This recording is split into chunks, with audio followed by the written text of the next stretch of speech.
de l'Apocalypse au chapitre 21, verset 1er.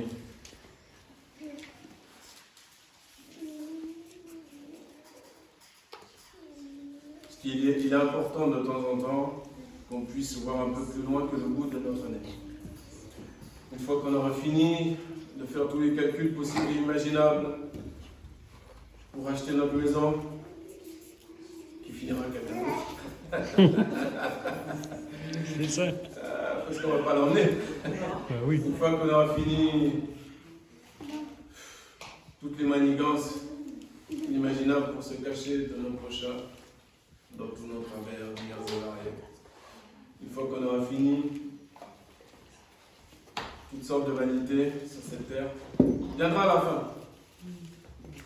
Viendra ce temps où, à un moment donné, on doit aussi porter nos regards au loin.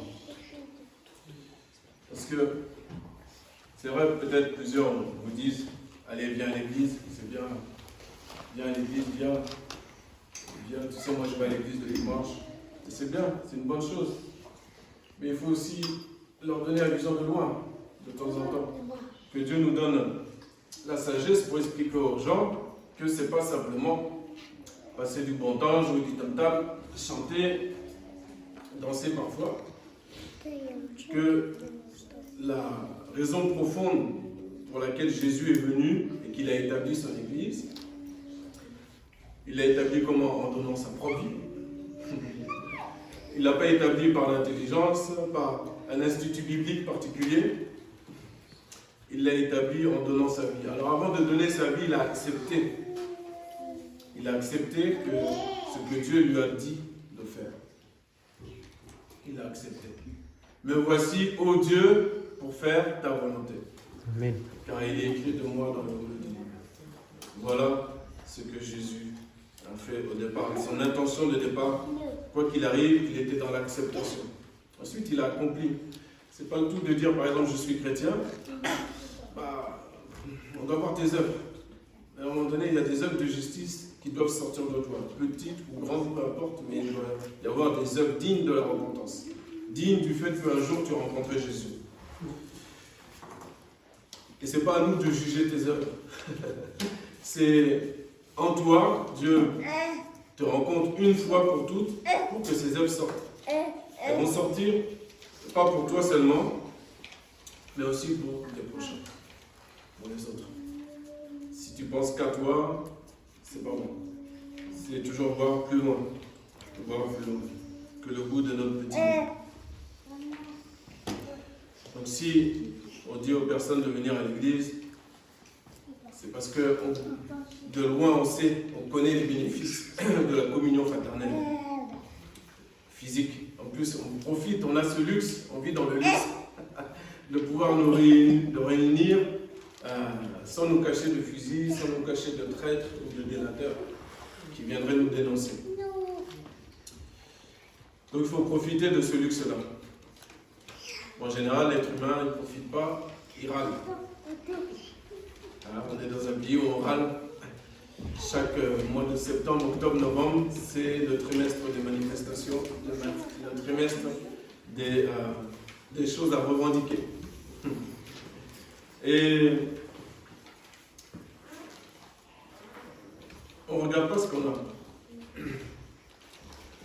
En un instant, parfois, il faudrait qu'on puisse vivre, en tout cas les citoyens français, puissent vivre une journée d'un citoyen qui vit au fin fond du Guatemala, au fin fond du Soudan, au fin fond d'un petit village en Bulgarie, ou je ne sais pas autre, où encore. Mais il faudrait qu'il vive une journée, juste une, parce qu'il ne pourra pas tenir plus longtemps, et qu'il essaye.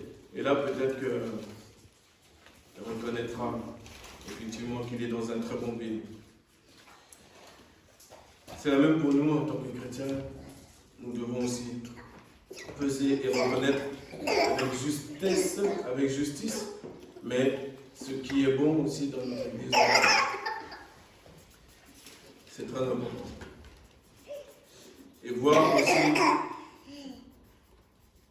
que le fait que j'invite des personnes, c'est pas juste pour remplir une salle, mais on sait que Et il faut demander à sagesse de Dieu pour qu'il puisse nous donner le moyen de transmettre ça, mais de transmettre la vision de loin, de transmettre ce qu'on va lire dans quelques instants. Qu'il y a un temps où il n'y aura plus de mariage, plus de baptême, plus de trafic divers et variés, plus de business. Tout ça, ça va finir. Et Jésus va revenir. Et quand il revient, c'est trop tard.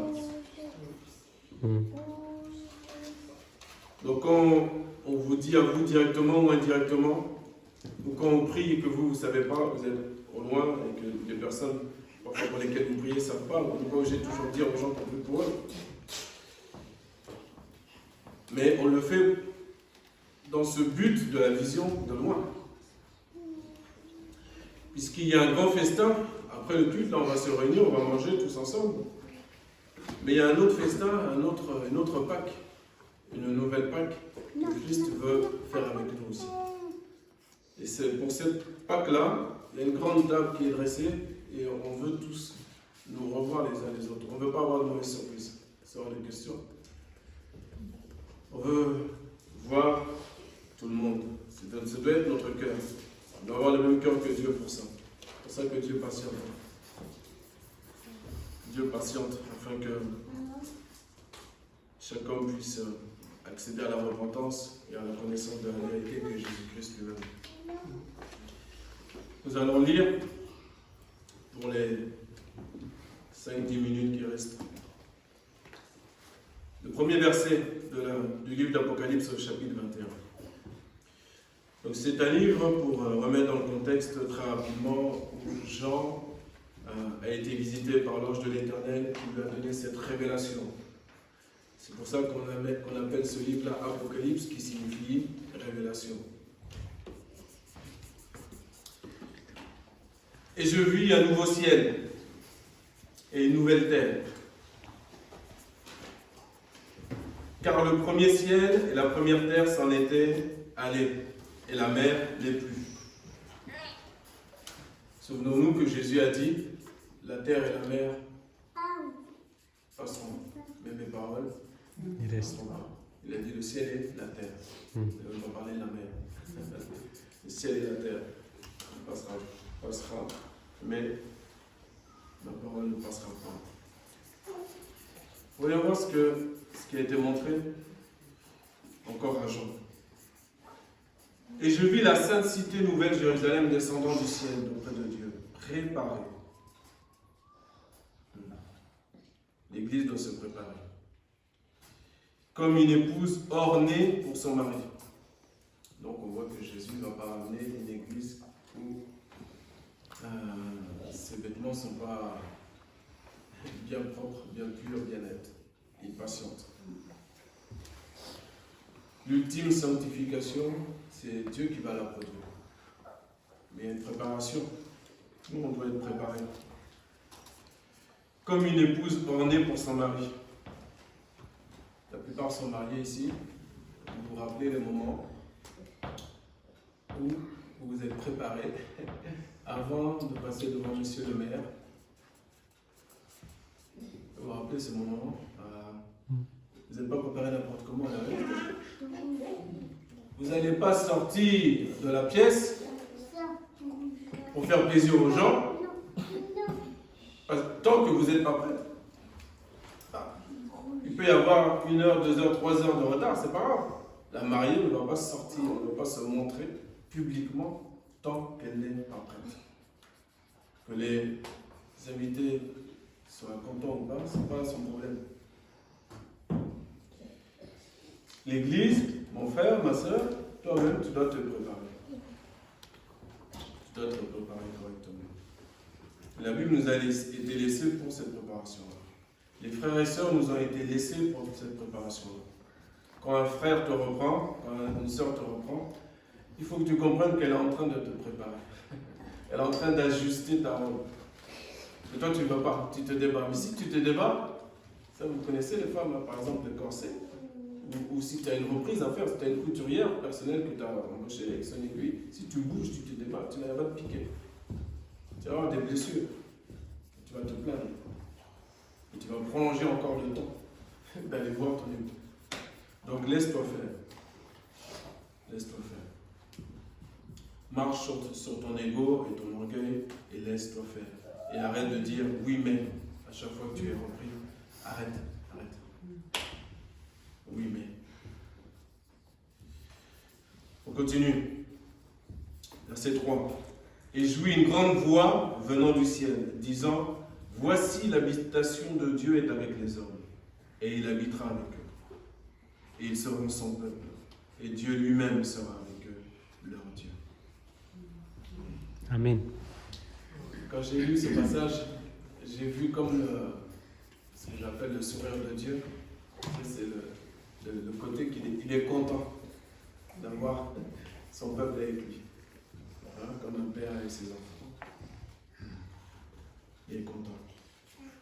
Et dans le contentement. Il ne veut pas rester tout seul. Dieu, il n'a pas. Il veut être avec nous. Il veut qu'on soit avec lui. C'est ça qu'il veut, Dieu, pour toi, pour ta vie. Donc prépare-toi dès maintenant. Verset 4. Et Dieu essuiera toute larme de leurs yeux. Et la mort ne sera plus.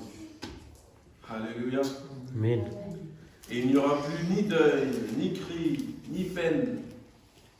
Ce sera fini tout ça. Car les premières choses sont passées. Alléluia.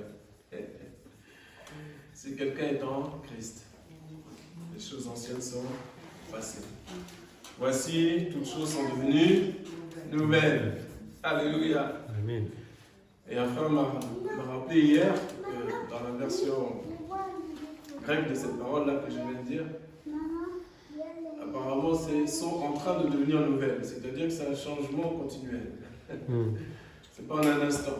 À partir du moment où tu mets tes pieds dans le corps de Dieu, dans le corps de Jésus, si tu te laisses faire, ça va plus vite quand on se laisse faire. Mais ça y est, c'est déjà en route. Dieu commence déjà à changer. Commence à changer. Tu n'as même pas besoin d'aller acheter des livres sur comment ceci, comment cela. Tu n'as même pas besoin d'aller, je le répète encore, d'aller sur Internet, taper comment ceci, comment cela. Dieu va le faire en toi. Il y en a qui vont taper comment recevoir le baptême dans Saint-Esprit sur Internet. Voilà où on est rendu. Je peux comprendre, mais ça n'a pas de sens. Laisse Dieu faire. Lui, il va te montrer comment. Il va faire plus que le comment. Il va manifester le désir initial de ton cœur d'être visité. Et fais-lui confiance, parce que le juste marchera par la foi. Il ne marchera pas par YouTube. Il ne marchera pas par Internet. Il va marcher par la foi. YouTube et Internet n'est qu'un outil. Un outil qui lui-même passera. La vraie connexion, la connexion de Dieu, elle est 10 fois plus puissante. 1000 milliards de fois plus puissante que YouTube, Internet et tous les réseaux sociaux divers et variés. La mort ne sera plus, il n'y aura plus ni deuil, ni cri, ni peine, car les premières choses sont passées. Et celui qui était assis sur le trône dit, voici, je fais toutes choses nouvelles. C'est le désir de Dieu, le désir de Jésus, jusque dans l'après, c'est aussi de faire les choses nouvelles. De refaire de manière différente. Ce ne sera plus le même ciel, plus la même terre. Il n'y a même plus de soleil. Dieu est là. Sa lumière, l'agneau est la lampe de la nouvelle cité. Et cette lumière-là, elle reflète sur nous. Dit la parole de Dieu. Sa lumière reflète sur les saints. Et donc, nous-mêmes, on éclaire. On est auto-éclairant. C'est un mystère. Techniquement, on ne cherche pas à savoir et à chercher sur Internet comment ceci, comment cela. Tes yeux le verront. Si tu le crois, t'inquiète pas, tes yeux le verront. Tu vas voir comment c'est extraordinaire.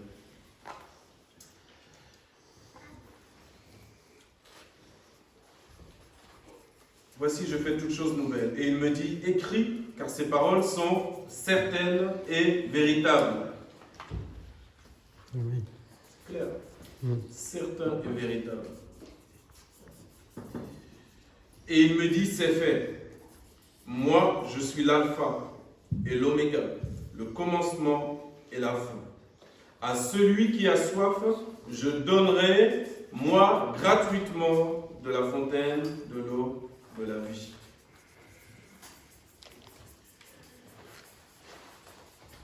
L'alpha, le commencement. Le commencement était la parole. La parole, c'est le nom de Jésus. La parole de Dieu. Vous savez que Dieu a fait le monde avec Jésus. Ceux qui sont habitués à lire la Bible s'en sont rendus compte. Il a établi le monde par sa sagesse. Vous allez retrouver la sagesse dans le Proverbe chapitre 8. Et quand vous allez relire le Proverbe chapitre 8 avec votre cœur, vous allez vous dire, mais on parle de Jésus là. Vous allez voir Jésus. Et Dieu, décidément, il est partout. Le commencement. Donc, lorsqu'on se pose des questions sur le monde dans la vie qu'on mène actuellement, autant aller voir celui qui a tout créé au départ. Il faut aller à la source. Quand tu as une machine à laver qui tombe en panne, tu l'as achetée. Ça fait 2 semaines que tu l'as. Elle est neuve. Elle tombe en panne. Qu'est-ce que tu vas faire? Tu vas aller voir ton voisin premièrement? Non, tu vas chercher tes papiers de garantie. Tu ne vas pas te casser la tête. Tu prends tes papiers de garantie, tu prends le numéro de téléphone, tu appelles et tu te renseignes comment la machine va être prise en charge. Tu vas à la source directe. Tu vas chercher et ils vont s'occuper, ils vont te la changer. Ils vont régler le problème. Et dans la vie de tous les jours, c'est pareil. Le seul qui peut régler les problèmes, qui peut fixer les situations, c'est celui qui était au commencement. C'est lui qui connaît toutes choses. Il nous connaît parfaitement, il sait comment ça fonctionne. Il faut aller le voir lui. J'aimerais, pour terminer, faire un zoom sur ce qui suit. On va relire la moitié du verset 6, la deuxième partie, qui dit à celui qui a soif. Ça vous dit quelque chose? On en a parlé un peu là, dimanche dernier. À celui qui a soif. Dimanche dernier, on parlait de faim aussi. Il faut avoir faim aussi, pas juste soif. Je donnerai, moi, gratuitement de la fontaine de l'eau de la vie. Voilà, vous comprenez que le royaume des cieux, il est très différent de ce monde-là. La manière de faire de Dieu, c'est pas de te vendre, et c'est pas que tu payes. C'est gratuit. De la même manière, toi, tu as reçu le Seigneur un jour dans ta vie gratuitement. Jésus ne t'a pas fait payer. Quand tu as pris les eaux du baptême, j'espère que tu as personne qui t'a donné une facture. Hein? Tu t'es engagé volontairement. Quand il t'a guéri d'une maladie, quand il t'a sorti des problèmes financiers, quand il t'a sorti de différentes situations, il ne t'a pas présenté de facture. Il l'a fait gratuitement. Parce qu'il t'aime. Jésus t'aime. Dieu t'aime. Alors, inutile de courir à gauche, à droite, vers ce qui est payant, qui soi-disant va nous amener dans des niveaux supérieurs spirituellement. Il faut faire attention, je ne le répéterai jamais assez, jusqu'à temps que vous aurez plein la tête. Mais au fur et à mesure, dans le temps, après, vous comprendrez ces choses-là. Mais attachez-vous bien à Jésus-Christ de Nazareth. Amen. Le commencement et la fin, l'alpha et l'oméga. Car oui, il y a beaucoup de faux prophètes. Oui, nous n'avons pas l'intelligence suffisante pour tous les discerner et les démasquer. Car Satan se déguise en ange de lumière. D'accord? Donc pour les démasquer, il nous faut une certaine patience, une certaine prudence, une certaine vigilance. Et patience parce qu'on reconnaît un arbre. Le Seigneur nous a donné quand même une clé. C'est à ses fruits qu'on reconnaît un arbre. C'est comme si tes voisins appellent que tu es chrétien. C'est pas peine de le mettre sur ton mur ou sur ta porte. Ça s'est déjà vu, ça, des fois. Des grands messages d'évangélisation plaqués sur la porte d'entrée. Il dit, mon frère, ma soeur, si tu es chrétien, t'inquiète pas, ça va se voir. Ton quartier sera au courant d'une manière ou d'une autre, naturellement. Naturellement. Tu ne pourras pas faire autrement que éclairer. Tu ne pourras pas faire autre chose. Donc venez, vous qui avez soif, venez, et Dieu va vous donner gratuitement. C'est-à-dire qu'il n'y a pas un si grand effort que ça à faire, finalement. C'est juste de dire oui, j'ai compris, Seigneur. Aujourd'hui, j'ai entendu ta voix, mais je ne vais pas endurcir mon cœur. Voilà. Ce que tu dis, je vais prendre ce que tu dis tel quel et je vais continuer à aller de l'avant. Voilà. Mes problèmes sont à gauche, mes problèmes sont à droite. Moi, je vais continuer à avancer. Je ne vais pas avancer avec mes problèmes, avec mes fardeaux. Je vais avancer léger. Je les laisse là, je dépose mes fardeaux et j'avance. J'avance. Regardez la promesse, verset 7. Celui qui vaincra. Donc Dieu donne gratuitement. Mais il y a un combat. Ce n'est pas une chose facile, il y a un combat. Sinon, on ne dit pas celui qui vaincra. Il y a une part de toi qui voudra et qui veut que les choses soient un peu plus faciles quand même. Ce serait mieux. Ce serait bien. Est-ce que les choses ont été faciles lorsque Jésus est descendu sur terre? C'était facile pour lui? Non. Une seule fois, la Bible nous montre une fois où il s'est impatienté, entre guillemets, où il a dit jusqu'à quand vous supporterez. Mais il a continué à aller de l'avant. Il a continué à aller de l'avant. C'est pas arrêté. Nous aussi, nous continuerons à aller de l'avant. Car nous savons en qui nous avons cru. Au fidèle et véritable. Nous continuerons à aller de l'avant. Continuons la promesse. Héritera de ces choses et je lui serai Dieu et lui me sera fils. Si ça, avant même de détailler la merveilleuse cité de Jérusalem, tellement la nouvelle, tellement elle est magnifique, si ça déjà c'est pas suffisant, c'est compliqué. C'est compliqué. Être déjà fils, être déjà héritier, être déjà dans les mains de Dieu, c'est merveilleux. C'est merveilleux déjà. Maintenant l'avertissement final, et puis on va prier ensemble. Voici l'avertissement final.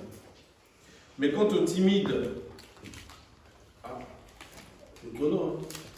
Oui. Ceux qui sont en Christ n'ont pas reçu un esprit de timidité, ni de crainte. Un esprit de force, de sagesse, etc., etc. En tout moment où tu vas céder dans ton cœur que tu vas marcher avec Christ, tu vas recevoir cet esprit-là. Il va te faire aller toujours de l'avant. Toujours aller de l'avant. Dieu va te donner sa sagesse, sa force, son conseil. Mais quant aux timides et aux incrédules, c'est-à-dire aux incroyants, à ceux qui demandent toujours oui, mais comment ça va se faire, comment. On ne t'a pas demandé comment, on te demande de croire. Si tu crois, tu verras la gloire de Dieu. Amen. Dit la parole. Si tu crois, c'est ça l'œuvre que tu as à faire. Tu n'as pas besoin de gesticuler à gauche, à droite. Crois seulement. Et à ceux qui se sont souillés avec des abominations.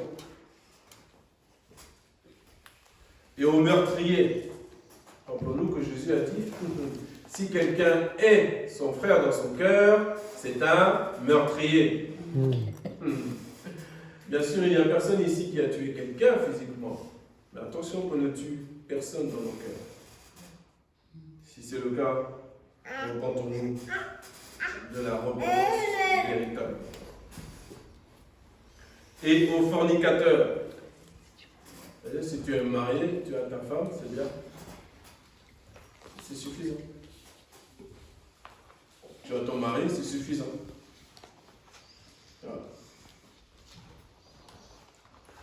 Aux magiciens, normalement les chrétiens ne vont pas voir les voyants, les devins, les ceci, les cela. A priori. Mais certains faux prophètes sont comme des magiciens. Eh oui. Comprenons bien que Dieu peut toutes choses. Il peut rallonger des jambes, il peut ressusciter des morts, il peut faire toutes choses. Il peut voir un aveugle, il peut faire entendre un sourd. Donc, glorifions Dieu, bien sûr, mais lorsque tu vois quelque chose d'extraordinaire qui sort du naturel, ne soit pas complètement que dans l'émotion, que dans la stupéfaction. Voilà. Non, non. Il faut avoir dans certaines situations aussi l'esprit froid.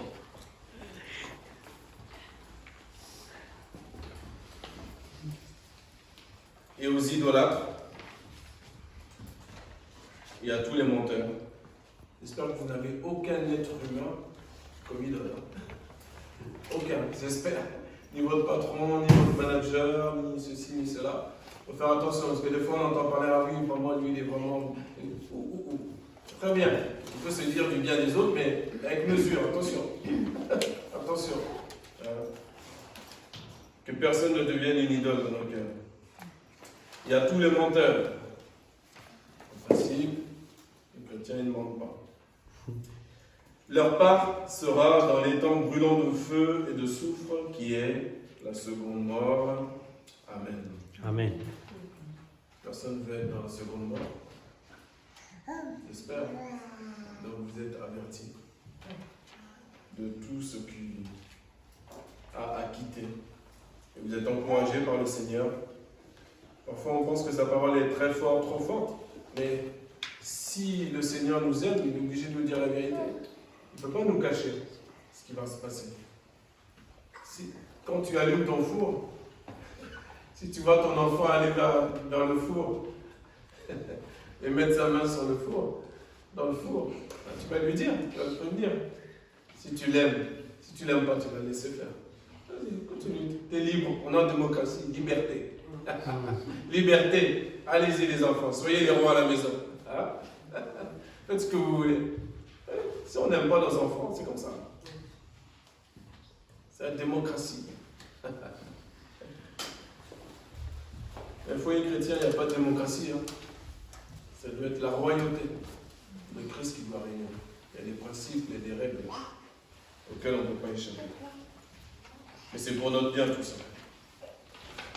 Alors maintenant, on va prier le Seigneur afin que la parole qu'il a envoyée, on puisse la comprendre pleinement. C'est-à-dire qu'il y a un temps pour prendre connaissance de la parole, il y a un temps pour comprendre la parole qu'on a entendue, et il y a un temps pour devenir la parole. Et ça, il n'y a pas de tuto YouTube qui peut nous aider. Ça prend du temps.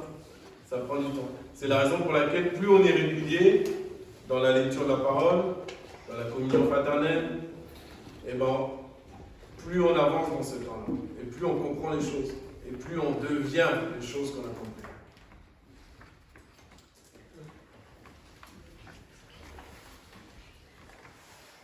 Parce que nous devons être, le chrétien normalement il doit avoir une certaine consistance au fur et à mesure de sa vie. La consistance doit être formée en chacun de nous. C'est ça. Que Christ soit formé en vous, c'est ça ce que ça veut dire. Ça prend le temps que ça prend, mais pourvu que nous soyons en marche pour cela. Amen. Prions le Seigneur.